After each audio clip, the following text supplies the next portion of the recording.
Yesus, aku cinta padamu. Hidupku ada dalam tanganmu.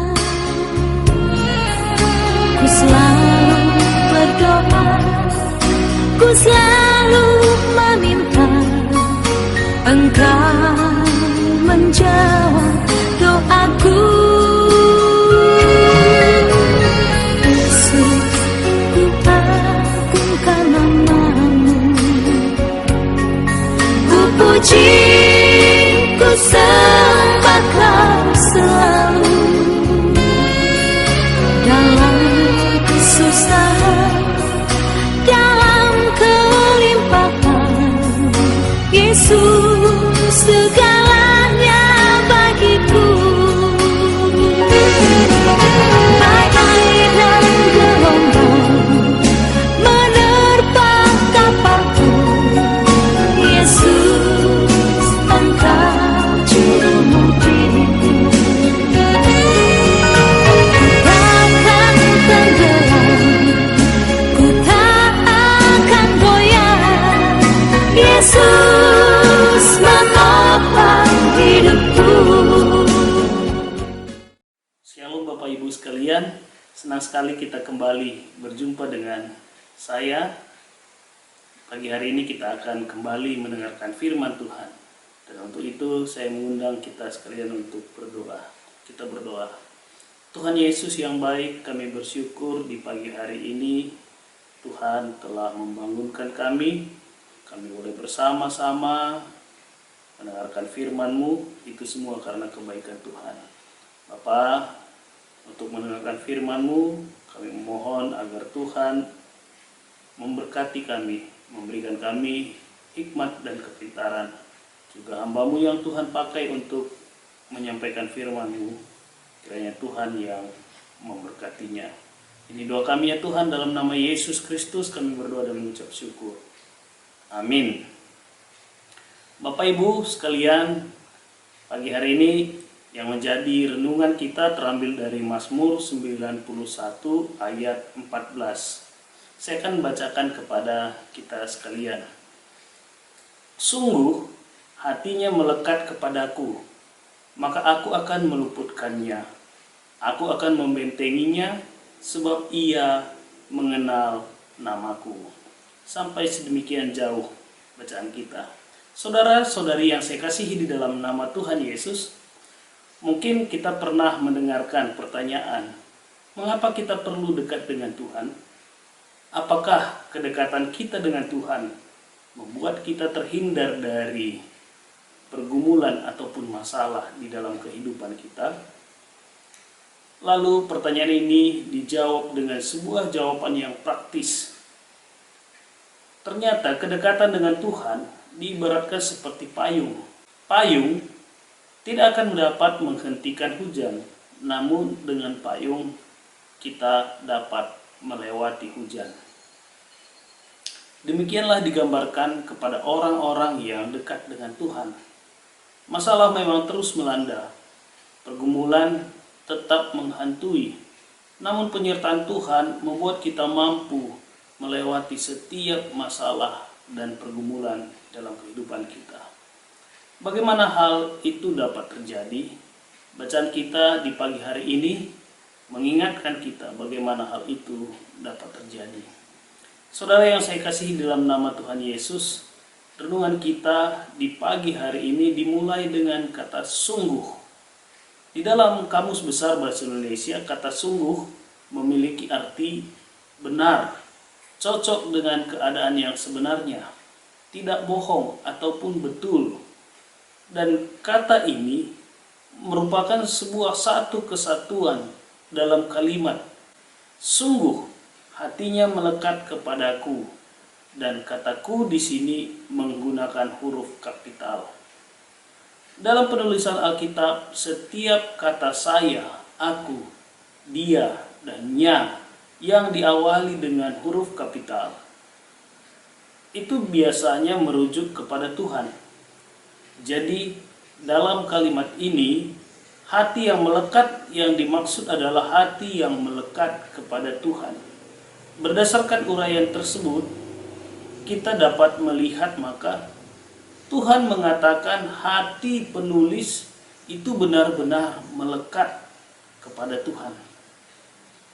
Dan itu artinya kedekatan hati penulis dengan Tuhan tidak dapat diragukan lagi kebenarannya, karena Tuhan sendirilah yang mengatakannya. Apa yang menjadi bukti kedekatan penulis dengan Tuhan? Bacaan kita di pagi ini mengatakan, sebab ia mengenalku.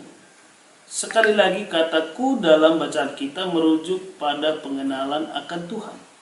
Artinya Tuhan mengatakan bahwa pemazmur benar-benar mengenal Tuhan.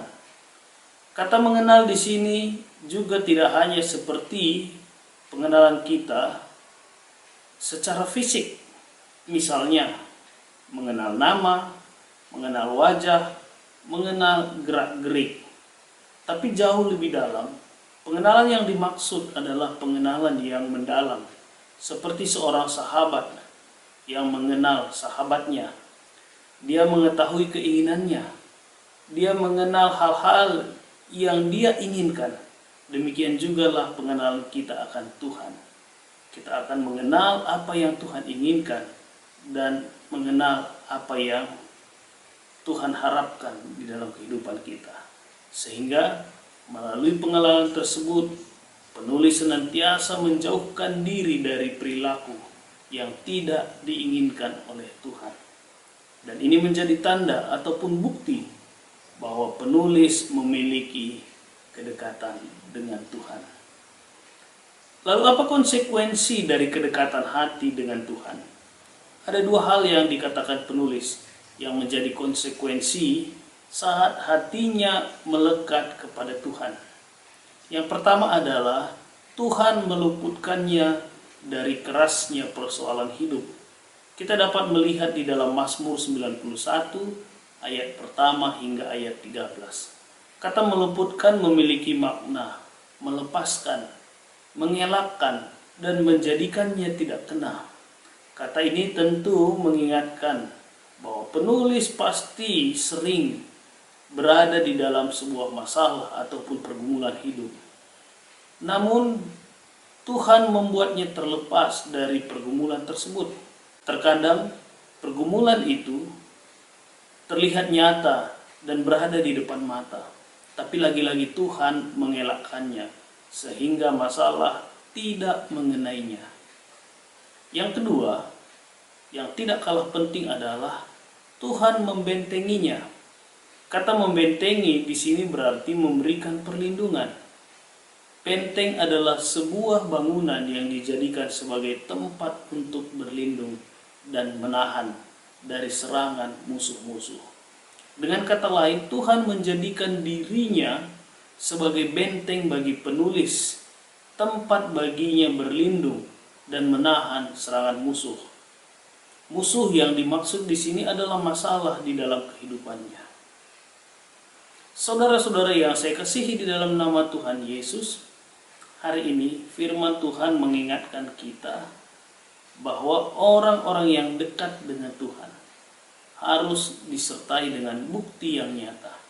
Tidak hanya melalui seremonial dalam ibadah saja, tidak hanya melalui keaktifan dalam kegiatan-kegiatan gerejawi saja, namun semuanya itu harus didukung dengan pengenalan akan Tuhan. Mengapa?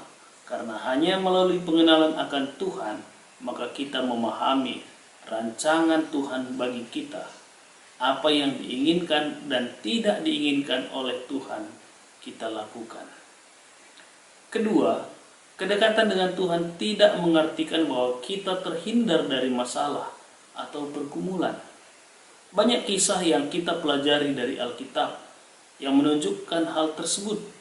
Misalnya, Paulus yang kerap dipenjara, Petrus yang mati disalibkan terbalik, Daud, Salomo, bahkan Yesus sendiri pun mati dan disalibkan. Kendati demikian, orang-orang yang dekat dengan Tuhan, Tuhan senantiasa membuatnya menang dari masalah karena Tuhan yang membentenginya. Sehingga sebesar apapun masalahnya, sekeras apapun pergumulan yang melanda dan mendera hidupnya, dia tidak akan takluk oleh masalah tersebut. Kenapa? Sekali lagi, karena Tuhan yang menjadi benteng di dalam kehidupannya. Kiranya kita tetap senantiasa berada di dalam jalan Tuhan, sehingga Tuhan senantiasa membentengi kita dari segala pergumulan, dari segala persoalan kita. Tuhan Yesus yang memberkati kita sekalian. Mari kita bersatu di dalam doa. Tuhan Yesus yang baik, kami bersyukur firman-Mu hari ini mengingatkan kami begitu besarnya kasih-Mu dan begitu pentingnya kami tetap setia untuk mendekatkan diri di dalam Tuhan.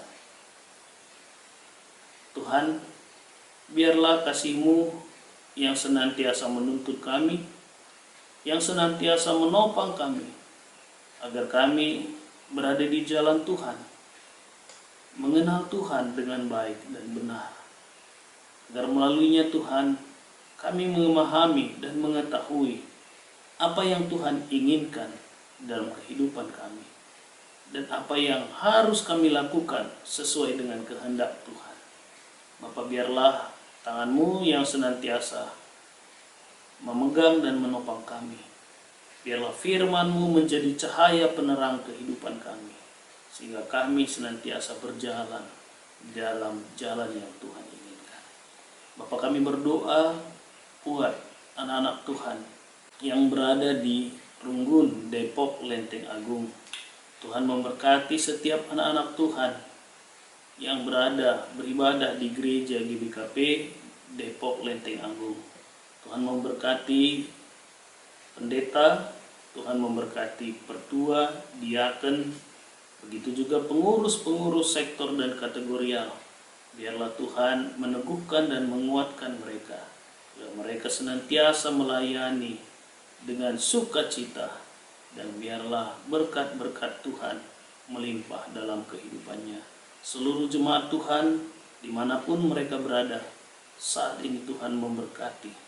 Biarlah segala pergumulan dan tantangan-tantangan kehidupan yang mereka hadapi itu menjadi sebuah sarana Tuhan untuk membentuk mereka menjadi jemaat-jemaat yang kuat, yang tangguh di dalam menghadapi masalah pergumulan kehidupan.